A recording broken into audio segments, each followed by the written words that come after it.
glorificado en Cristo Jesús. Amén.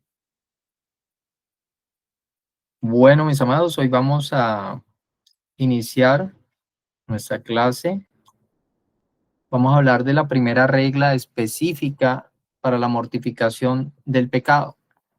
Y esta regla habla de que debemos conocer bien la enfermedad antes de aplicar el remedio.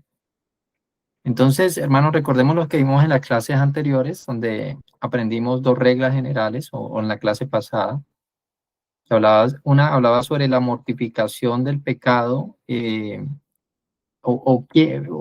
había una pregunta: ¿quién es aquel que puede mortificar el pecado? Y la respuesta es solamente el creyente que ha sido regenerado por el Espíritu Santo. Y también veíamos en esa clase anterior que el creyente debe comprometerse a tratar con todo pecado, no solamente con los que más le incomodan, sino con todo tipo de pecado que exista en su vida.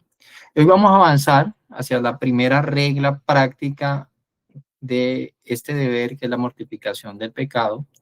Y esa primera regla nos habla de que nosotros necesitamos un buen diagnóstico de nuestros deseos pecaminosos que queremos mortificar, ¿sí? Así como un médico no receta sin conocer la enfermedad, el creyente no puede luchar contra el pecado si no conoce la raíz de su pecado. Muchos fracasan en su vida espiritual porque atacan los síntomas y no el corazón del problema. Pensemos en el pecado como una enfermedad espiritual, hermanos. Un médico responsable, ¿qué hace? Lo primero que hace es examinar al paciente, le hace preguntas, lo observa, analiza, finalmente le da un diagnóstico. De igual manera, el creyente debe aprender a mirar dentro de su corazón, identificar el mal que lo está debilitando, reconocer qué es lo que está alimentando ese mal. No todos los pecados se pueden tratar de la misma manera. Hay deseos pecaminosos que están profundamente arraigados, hay otros deseos que brotan de repente y hay algunos que se esconden tras apariencias piadosas. Por eso, antes de aplicar cualquier remedio espiritual, nosotros necesitamos conocer el diagnóstico correcto de nuestro pecado, de nuestros deseos pecaminosos. Ahora, teniendo esto en mente, hermanos, vamos a considerar algunos de los síntomas que nos indican qué tipo de medicina vamos a necesitar, una medicina fuerte o una más fuerte, ¿verdad? Según el síntoma, vamos a necesitar un tipo de medicina. Hoy solamente vamos a ver los síntomas. Y ese primer síntoma, digamos que es un deseo pecaminoso arraigado. Y aquí estamos hablando de un pecado que lleva tiempo alojado en nuestro corazón. A ese pecado se le ha permitido permanecer allí sin resistencia, no hemos buscado mortificarlo.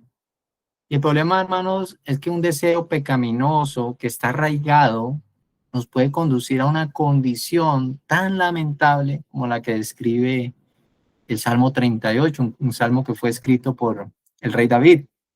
Y ese salmo dice lo siguiente: hieden y supuran mis llagas a causa de mi locura. Estoy encorvado, estoy humillado en gran manera, ando enlutado todo el día, porque mis lomos están llenos de ardor y nada hay sano en mi carne. Eso es lo que expresa David de su pecado en ese momento. Un pecado acomodado, hermano, es un pecado que va a corromper tu conciencia y la va a corromper a tal grado que ese deseo pecaminoso y la conciencia comienzan a convivir, se vuelven amigos. No hay estorbo, se acostumbran. El deseo pecaminoso comienza a hacer lo que quiere y la conciencia no le presta atención. Ya lleva tanto tiempo ese pecado en tu vida que ya la conciencia lo ve como amigo. Un tiempo atrás quizá la conciencia hubiera estado más angustiada, pero cuando un pecado se vuelve cómodo en nuestro corazón, la conciencia comienza a adormecerse. Ya no duele, ya no avergüenza, ya no incomoda, y la persona aprende a convivir con su pecado. Así que, hermano, si hay un pecado en tu vida al que te has acostumbrado, que estás tolerando en tus pensamientos, en tus afectos, pues déjame decirte que estás en una zona peligrosa. El pecado tolerado nunca se queda quieto. No vayas a creer que si tú tienes un pecado pequeño que toleras, va a quedar enano. Ese pecado va a empezar a crecer, se va a fortalecer y va a buscar dominarte. Así como el óxido, cuando corroe lentamente el metal y lo destruye, así el pecado va a destruir tu sensibilidad espiritual. Recordemos lo que nos enseña Proverbios 28:13 acerca de esto.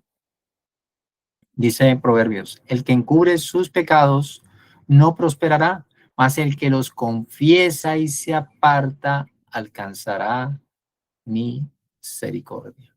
¿Quién alcanza misericordia? El que confiesa su pecado y se aparta del pecado. El que encubre su pecado, el que permanece con su pecado, el que deja habitar el pecado en su corazón, dice la Escritura, no prosperará. Ahora, la gravedad de este asunto, hermanos, y el peligro de nuestra condición ante un deseo pecaminoso que está arraigado, podemos examinarlo haciéndonos una pregunta. Y la pregunta es la siguiente. ¿Te has detenido a pensar si ese pecado que has permitido permanecer en tu vida por tanto tiempo puede ser una señal de que el pecado aún reina en ti? ¿Puede ser una señal de que tal vez nunca has experimentado el nuevo nacimiento? Bueno, suena duro la pregunta, pero hay que examinar nuestro corazón constantemente. Ahora vamos a ver otro síntoma. Ya veíamos el primer síntoma que hay que tratar de una manera, el pecado que está arraigado en nuestro corazón. Ahora vamos a ver otro síntoma que es un corazón que quiere paz, pero sin esfuerzo. Algunos quieren la paz de Dios, pero no quieren el costo de la obediencia. Desean consuelo de Dios, pero no desean santidad. Y voy a mencionar dos tipos de creyentes que tienen estos síntomas y los manifiestan de una manera diferente. Digamos que hay un creyente que busca tranquilizar su conciencia, pero recordándose que él igual es salvo. En vez de mortificar su pecado, sabe que tiene pecado, pero en vez de mortificarlo, él se convence de que como ha sido salvado, entonces su posición en Cristo lo protege de todo peligro. No importa que su vida sea una vida desobediente, pero yo soy salvo, siempre salvo. Entonces, como he sido salvado, Cristo me protege, así yo peque. Y esto es lo que pasaba a muchos de los judíos en el tiempo de Jesús, hermano. Ellos confiaban en algo, en que eran hijos de Abraham. Rechazaban al Hijo de Dios, pero no importa, nosotros somos hijos de Abraham y eso nos hace salvos, tenemos una buena relación con Dios. Recordemos las palabras del Señor en Juan 8, del 39 al 40. El Señor le dice el pasaje, ellos le contestaron, Abraham es nuestro padre. Y Jesús les dijo, si son hijos de Abraham, hagan las obras de Abraham. Pero ahora me quieren matar, a mí que les he dicho la verdad que oí de Dios. Esto no lo hizo Abraham. ¿Y a qué se refiere este pasaje? Ellos somos judíos, salvos, siempre salvos. Así que podemos hacer lo que queramos, podemos rechazar al Hijo de Dios, pero nosotros somos salvos. Y eso es lo que muchos creyentes piensan, ¿verdad? Soy salvo, siempre salvo, puedo pecar, pero no me va a pasar nada porque la salvación no se pierde. Y este es un síntoma peligroso, hermano. Es un síntoma de un corazón que se ha enamorado del pecado. Y este es un corazón que no valora la necesidad de tener una relación de comunión con Dios antes que una religión vacía. Se conforma con una religión vacía. Y hay un segundo creyente que siente culpa. Este se creía salvo, siempre salvo. Ahora hay uno que siente culpa. Dice, wow, estoy pecando. Y busca alivio, pero no busca arrepentimiento. Ora diciendo, Señor, perdóname, pero no cambia nunca, permanece con su pecado. Y esta es una persona que usa la gracia como una excusa para continuar pecando. Esto es como si el creyente dijera, en todas las demás cosas andaré con Dios, seré un santo, pero en esta cosa el Señor me va a perdonar. Y tal conducta, hermano, no solo es totalmente inconsistente con la sinceridad de la fe cristiana, sino que normalmente esto es una confirmación de que este supuesto creyente es tan solo un hipócrita. Hay creyentes que se convierten en hipócritas, ¿verdad? Dicen que les duele el pecado, pero permanecen en él.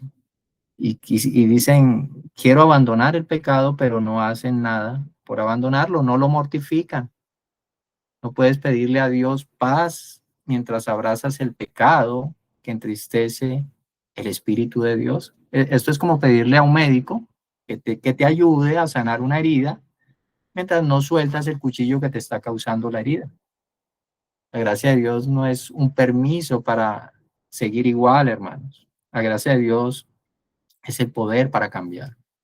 Cada vez que justificas un pecado, estás construyendo un muro entre tu corazón y la paz de Dios. Recordemos lo que dice el apóstol Pablo en Romanos 6, 1, 2 al respecto. Dice, hablando de los creyentes, él dice, persistiremos en el pecado para que la gracia abunde. Como hay tanta gracia, entonces si yo peco, no importa, hay mucha gracia. Persistiremos en el pecado para que la gracia abunde, pero él mismo responde, de ninguna manera. Nosotros que hemos muerto al pecado, ¿cómo viviremos aún en él? Un creyente es alguien que está muerto al pecado. No quiere decir que deje de ser un pecador, pero es alguien que tiene afectos diferentes con el pecado. Odia el pecado, quiere abandonar el pecado y lucha contra el pecado, aunque esté en un cuerpo débil, un cuerpo de carne, un cuerpo vendido al pecado. Así que, hermano, examina tu corazón.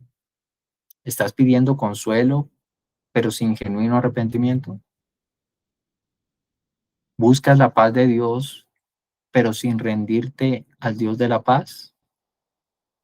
Solo cuando el pecado, hermanos, es confesado y mortificado, es que la gracia fluye libremente. Es cuando la paz de Dios vuelve a habitar en nuestro corazón, en nuestra alma. No solamente confesándolo, sino también trabajando para tratar de debilitar el pecado. Y en eso consiste la mortificación. Ahora, otro síntoma es un deseo pecaminoso que triunfa con frecuencia. Cuando el pecado vence una y otra vez en la vida de un creyente, eso no es una casualidad, hermano. Es señal de un descuido espiritual. En Mateo 26 el Señor dice, y lo veíamos en otro estudio, otra serie que hicimos, ¿recuerdan la serie sobre la tentación? Veíamos ese pasaje, Mateo 26, velen y oren para que no entren en tentación. El espíritu a la verdad está dispuesto, pero la carne es débil. Nuestro espíritu siempre va a estar dispuesto, pero nuestra carne es débil. Por eso debemos velar y orar. El pecado no suele derrotarnos por sorpresa, ¿no? La mayoría de las caídas no comienzan el día en que cedemos. Las caídas comienzan mucho antes. Hay un trabajo del pecado en nuestro corazón. Y eso sucede, hermano, cuando nosotros dejamos de velar, cuando dejamos de orar con sinceridad, cuando nos acostumbramos a la rutina espiritual, cuando ya no examinamos nuestro corazón a la luz de las escrituras. ¿Qué estamos haciendo? Entregando terreno para que el enemigo avance. El creyente que deja de orar está abriendo la puerta de su corazón al pecado. El creyente que deja de meditar en la palabra está dejando su mente sin ninguna defensa, siendo permeada, ¿verdad? El creyente que deja de velar, de estar atento, pronto dejará, hermano, también de resistir. Un deseo pecaminoso se fortalece cada vez que nosotros lo excusamos. Pero un deseo pecaminoso también se debilita cada vez que nosotros lo enfrentamos con la verdad. Debemos enfrentar, mortificar el pecado y mortificarlo a través de la verdad, llenando nuestra mente de la verdad, llenando nuestro corazón de la verdad y teniendo una comunión con el Señor. Por eso cuando un pecado, hermano, empieza a ganar terreno repetidamente en tu vida, no basta con lamentarnos, con decir fallé otra vez y volví a fallar y volví a fallar. No, debemos preguntarnos, ¿dónde estoy bajando la guardia? ¿En qué momento dejé de buscar a Dios con todo mi corazón? Si tú tienes una relación de intimidad con el Señor, no tiene por qué ser tan repetitivo el mismo pecado en tu vida. Recuerden lo que dice Santiago en el capítulo 4, versículo 7. Él dice, por tanto, sométanse a Dios, resistan, pues, al diablo y él huirá de ustedes. Sométanse a Dios, resistan al diablo, él huirá de ustedes. Solo una vida que está en comunión constante con el Señor es una vida que puede mantenerse firme en medio de la batalla. Hermano, si tú abandonas tu comunión con el Señor, no te quejes.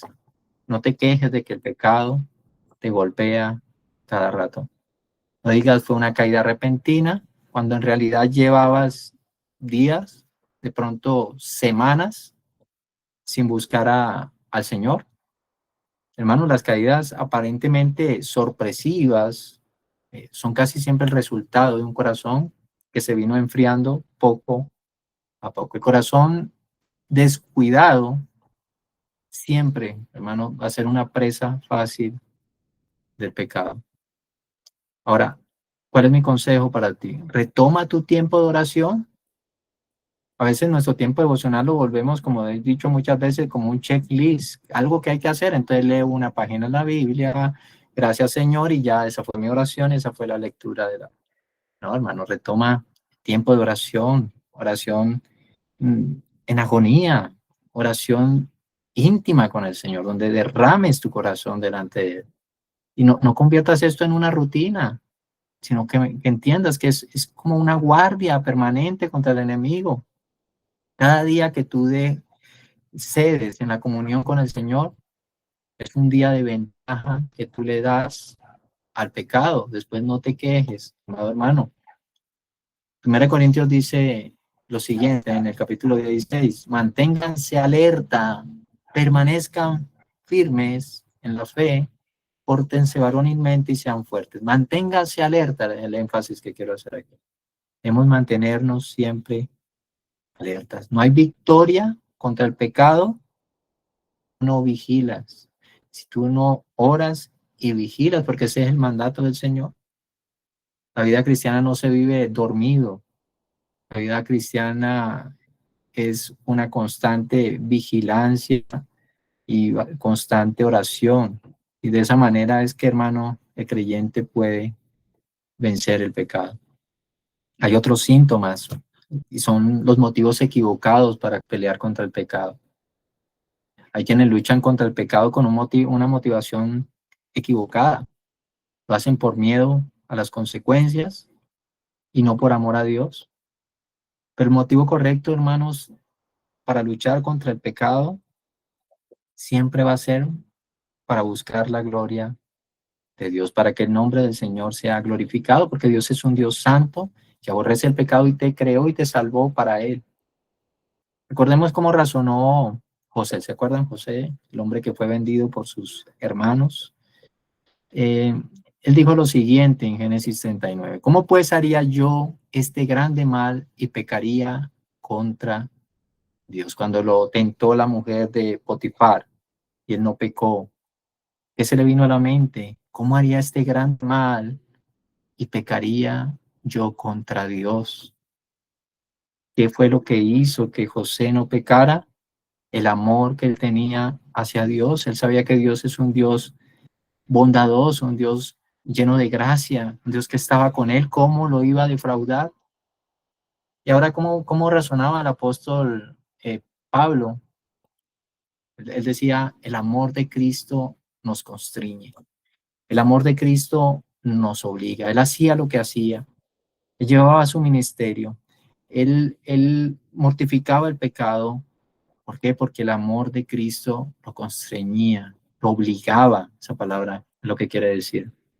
Cuando un hombre es motivado a oponerse al pecado simplemente porque tiene temor de la vergüenza o quizás por el castigo del infierno, eso es una señal de que su corazón no tiene una condición saludable. Aunque quiera luchar contra el pecado, aunque quiera mortificarlo, si su motivación no es correcta, su corazón no es un corazón saludable.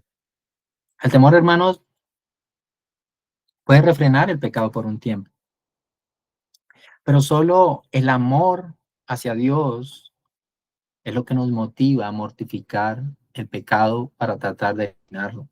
El miedo al castigo puede frenar una conducta externa, podemos cambiarla porque tengo miedo al infierno y dejo de hacer este o aquel pecado, pero no va a cambiar nuestro corazón. Cambiar las conductas externas no van a cambiar, no va a cambiar el corazón nuestro. Podemos evitar pecar por vergüenza, podemos evitar pecar por miedo a ser descubiertos, podemos evitar pecar por temor a las consecuencias. Pero ese pecado, hermanos, seguirá vivo por dentro. Ese pecado estará esperando la oportunidad para volver a salir a la luz. Si tú luchas solamente para no perder tu reputación, si luchas solamente para no sufrir las consecuencias, entonces, ¿cuál es tu motivación? No es el Señor, no es tu motivación es el orgullo, no es la santidad de Dios. La persona orgullosa que teme será avergonzado. Persona santa, el creyente que teme, entristecer al Espíritu Santo. El orgulloso, ¿de qué se duele? De que me descubrieron, que me pueden descubrir. De que el santo, ¿de qué se duele? La persona creyente, de haber ofendido al que lo salvó. Hay grandes diferencias, hermano. Debemos orar cada día, Señor, dame amor por ti. Que este sea más grande que el miedo que tengo al castigo, al infierno, a la vergüenza de los hombres, que mi amor por ti sea más grande, que mi motivación sea tu amor. Hermano, cuando el amor de Cristo llena tu corazón, el pecado pierde todo atractivo. Llena tu corazón de Cristo y vas a verlo. Ya el pecado pasará a un segundo plano. Ya no te va a llenar porque ya Cristo te ha llenado completamente. Y el temor, hermanos, dejará de ser tu motivación. Llena tu corazón de Cristo. La verdadera motivación, mortificación, hermanos, no nace del miedo al infierno. Siempre nacerá del amor al Salvador que murió en la cruz por nuestros pecados. Ahora, hay eh, otro síntoma y es cuando Dios disciplina a través de un pecado. Y a veces el Señor permite que un deseo pecaminoso nos humille para disciplinarnos, ¿verdad? Recordemos lo que dice Hebreos 12:6, porque el Señor al que ama disciplina y azota a todo el que recibe por hijo. Es para su corrección que sufren. Dios los trata como hijos, porque ¿qué hijo hay a quien su padre no discipline? Un creyente no debería estar tranquilo hasta que haya tratado con la causa de su disciplina. Cuando hay un pecado persistente, ¿verdad? Como en el que incurre y Dios lo deja que ese pecado lo golpee como disciplina, ¿verdad? Como aquel que quiere casarse con un impío o una impía y persiste hasta que se casa y después le va mal, ¿verdad? Y eso es una disciplina del Señor, es la causa de su pecado. Pero bueno, hay pecados, hay unos que no tienen vuelta atrás, ¿verdad? Un matrimonio es un compromiso, un pacto. Pero hay pecados en los que perseveramos y el Señor los usa como nuestra disciplina, las causas, las consecuencias. ¿Cómo puede saber un creyente si un fuerte deseo pecaminoso en su vida está siendo usado por Dios para disciplinarlo? Bueno, la respuesta es examinando su corazón, mirando su camino, por dónde está andando. Pregúntate lo siguiente: ¿cómo era tu comunión con Dios al principio de tu conversión? ¿Cuál es tu condición actual? ¿Estabas descuidando tus deberes cristianos? ¿Cómo va tu vida devocional? ¿En qué estás inmerso? ¿Te has vuelto tibio, diferente con lo espiritual? ¿Tu vida está glorificando a Dios? ¿Cómo te ven los demás, los de afuera? ¿Te ven igual que ellos? Dios es un Dios celoso, es un Dios que nos cela con celo santo. Por lo tanto, deberías hacerte a manera de autoexamen las preguntas anteriores, las que te acabo de dar. Y si tú sientes culpa por las respuestas en algunas de estas preguntas, entonces, ¿qué debes hacer? Arrepentirte. Busca una nueva vida de intimidad con el Señor. Vuelve a las sendas antiguas, a ese primer amor. Si Dios está usando tu lucha contra el pecado para despertarte, hermano, no lo ignores. La disciplina no es castigo, la disciplina es un llamado amoroso para que vuelvas al primer amor, para que te arrepientas y vuelvas al Señor. Dios como Padre no te corrige como un acto de rechazo, sino por el contrario. Dios te corrige para traerte de nuevo a la comunión con Él. A veces el Señor nos deja sentir la amargura de un pecado para que aprendamos que no hay dulzura fuera de Él. Él nos deja muchas veces probar el vacío que causa la desobediencia, para que recordemos que solo, hermanos, su presencia es lo que nos llena. Recordemos a Job, ¿verdad? Él decía: he aquí bienaventurado el hombre a quien Dios corrige. Por tanto, no menosprecies la disciplina del Todopoderoso. Si el Espíritu hoy, hermano, te muestra que has caído en tibieza espiritual, no endurezcas el corazón. ¿Qué debes hacer? Arrepentirte. ¿Qué debes hacer? Correr hacia Dios. ¿Qué debes hacer? Confesar tu pecado. Volver a disfrutar la comunión que una vez tuviste con el Señor, en ese primer amor, cuando conocimos al Señor. Debemos orar constantemente: Señor, gracias por no dejarme tranquilo cuando me alejo de ti. No me dejes en paz hasta que mi corazón vuelva a ti. Es una bendición, hermano, que el Señor no nos deje apartar, que con su vara y su callado nos infunda aliento. Él es un buen pastor y es un buen padre también. Ahora, hermanos, también hay otro síntoma, eh, que es cuando el pecado resiste el trato de Dios. Hay personas que oyen las advertencias de Dios, que experimentan la corrección, están siendo disciplinadas por su pecado, pero aún así insisten en su pecado. Hermanos, y ese endurecimiento es algo mortal. Solo una intervención de Dios puede quebrantar un corazón así, un corazón que está endurecido porque está siendo disciplinado y aún sigue perseverando en el pecado. ¿Quién lo saca de allí? Solo Dios puede hacerlo.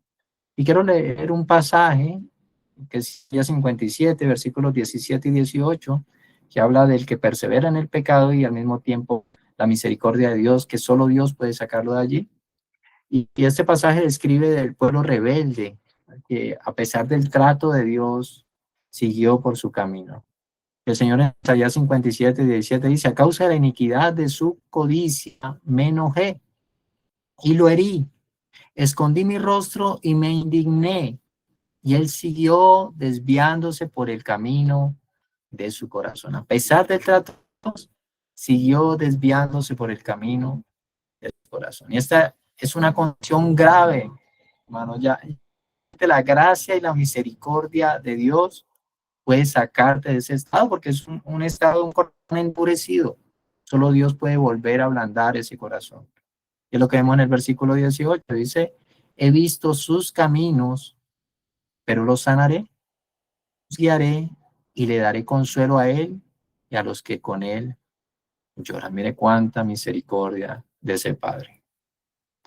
No solamente nos corrige, sino que nos saca de la dureza de nuestro corazón.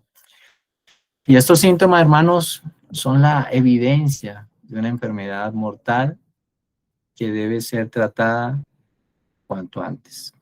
Hemos visto hoy 6 síntomas de enfermedad mortal que debemos, se manifiesta de diferentes maneras y debemos mortificar.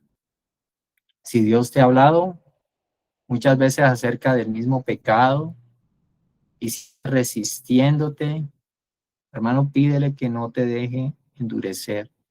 Cada vez que el Espíritu te convence y tú decides posponer el arrepentimiento porque estás enamorado del pecado, tu corazón se vuelve un poco más duro. Y el peligro de un corazón endurecido, hermano, es que se hace insensible. Un corazón endurecido deja de temer al Señor. Y hay un pasaje que ayuda mucho en Hebreos 3, versículo 15, dice, por lo cual se dice, si ustedes oyen hoy su voz, no endurezcan sus corazones. Ahora, hermanos, una palabra de advertencia. Aunque estos que hemos visto en esta noche son preocupantes y pueden estar en la vida de un creyente, ¿verdad? O sea, esto le puede suceder lo que acabamos de ver a un creyente verdadero. Pero sin embargo, nadie puede suponer que por esta razón es un creyente verdadero. Así como esto puede pasar en creyentes verdaderos, puede ser en personas que no han sido regeneradas y es por eso que están luchando con el pecado de esa manera, ¿verdad? Esa persona que no ha sido regenerada puede llegar a pensar, bueno, esto le pasa a los cristianos, entonces yo soy cristiano. Y usa ejemplos de creyentes que han caído en pecado para justificarse y usan muchas veces al rey David, ¿verdad? Y dice, bueno, David fue un adúltero, entonces yo soy adúltero, entonces también soy un creyente verdadero. Lo que pasa es que estoy luchando con ese pecado. Pero no podemos olvidar, hermanos, que David se arrepintió con lágrimas, que David tuvo consecuencias de su pecado, que pagó un alto precio por su pecado. El verdadero creyente puede caer, pero no se queda cómodo en el lodo. David salió del lodo, se arrepintió de su pecado. Vemos el Salmo 51, su expresión de arrepentimiento. Un creyente verdadero no tendrá paz verdadera, no tendrá limpia conciencia mientras permanezca en esa condición lamentable. Así que una persona no puede decir, yo soy creyente si permanece y permanece y permanece en el pecado. Si estás en pecado y tú puedes dormir tranquilo, no pienses que estás firme. El creyente verdadero puede tropezar, pero no disfruta del pecado. El gozo del creyente cuando está pecando está apagado. La conciencia todo el tiempo lo acusa. Su alma está clamando por restauración. Él quiere y busca acercarse a Dios. Pero si tú hoy puedes pecar sin dolor, si tú puedes mentir, si tú puedes mirar con impureza, si puedes guardar rencor, si puedes vivir en tibieza sin ningún tipo de remordimiento, hermano, entonces tienes que hacer un alto y tener cuidado porque esa no es una señal de madurez, esa es una señal de endurecimiento o quizás de incredulidad y es cuando debemos examinar nuestro corazón para ver si estamos andando en la fe. Ahora, la mortificación requiere valentía. No es algo ligero, no es algo secundario en la vida cristiana. Es una tarea que es seria, es una tarea que debemos hacer constantemente que requiere valor, valentía espiritual. No se trata de un ejercicio que se hace a veces, se trata de una guerra. Muchos hermanos, muchas personas fracasan porque creen que pueden vencer el pecado con unos cuantos golpes suaves, pero el pecado no muere con golpes a medias. Si tú no lo matas, ¿qué va a hacer el pecado? Él terminará matando tu gozo, tu paz, tu comunión con Dios. Por lo tanto, pregúntate lo siguiente. Quiero que te hagas dos preguntas de reflexión. ¿Consideras realmente el pecado como tu enemigo? ¿Ves al pecado como tu enemigo? Y la segunda pregunta que quiero que te hagas en esta noche es, ¿estás mortificando diligentemente el pecado cada día? El apóstol Pablo enseña que hay una conexión inseparable, eso lo veíamos en otra clase, entre la mortificación del pecado y la vida eterna. Y para eso usábamos Romanos 8:13, donde dice, si por el Espíritu hacen morir las obras de la carne, vivirán. Es a través del Espíritu, los que tienen el Espíritu, y ellos hacen morir las obras de la carne. En otras palabras, hermanos, aquellos que viven conforme al Espíritu muestran que tienen vida espiritual. Mientras que quienes viven complaciendo la carne, arrastrándose en el pecado todo el tiempo, cosechan muerte, no tienen el Espíritu. Y la única manera correcta, hermanos, de mortificar el pecado es por medio de Jesucristo, que nos ha dado de su Espíritu.